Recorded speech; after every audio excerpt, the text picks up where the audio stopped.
on steroids. Under the current Genius Act, all bank-issued digital coins are going to come with strict identity verification, geolocation tracking, and transaction limits, meaning if you are in a territory as an expat that has a travel ban, you can potentially face issues. If you are an immigrant that is from a country that has a travel ban, you can face issues. And so you want to have your ducks in a row, and you also want to be in a neutral territory. I say this all the time.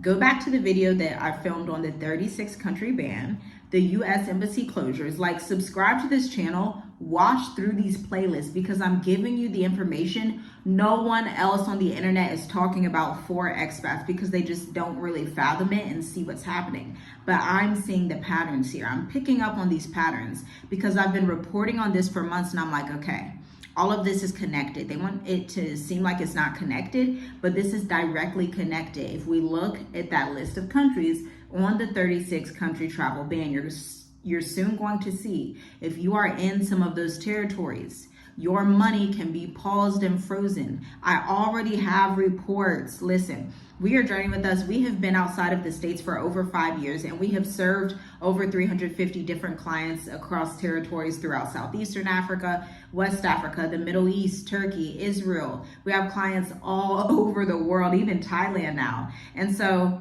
we are getting the real data on what expats are experiencing. They're reporting to us, hey, in the last month, my bank account keeps getting frozen. And it's like, yeah, my husband and I look at each other and we're like, yeah, that's to be expected, because they're flipping the entire system. So if your current address or IP is in a flagged jurisdiction, your bank may deny access to your digital wallet, freeze outbound wires, or flag your crypto transactions as high risk.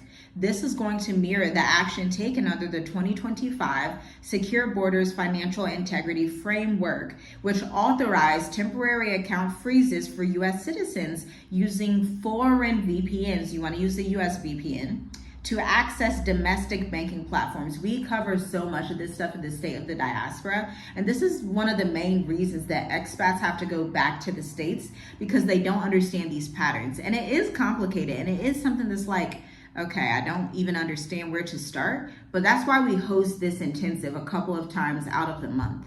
Now let's talk about XRP, HBAR, and other decentralized tokens that are also under pressure.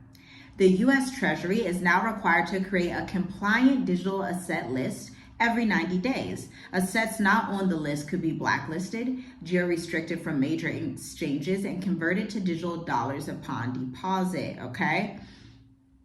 Rumors from the SEC insiders suggest that XRP, HBAR, and Monero are top targets due to their cross-border functionality. If you do not know what XRP is, I'll break it down a little bit for you. XRP is basically the utility that is similar to SWIFT. If you know how to do international wire transfers, you go through the SWIFT system, which is a Western system of banks. XRP allows full access for you to do that from anywhere in the world, okay? And that is clearly a threat to the U.S. unless President Donald Trump is successful in his methods and his goal of getting the U.S. to be the crypto capital of the world. You have to think this is why he wants the U.S. to be the crypto capital, so that he can control the movements of these currencies and try to back the U.S. dollar to some of these cryptocurrencies. Okay.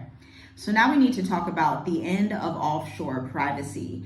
The Genius Act also mandates banks to report all stablecoin movements above $600 to the IRS, regardless of where the user is located. That means your business earnings could be rerouted to your US LLC, and it may now be tracked and taxed differently.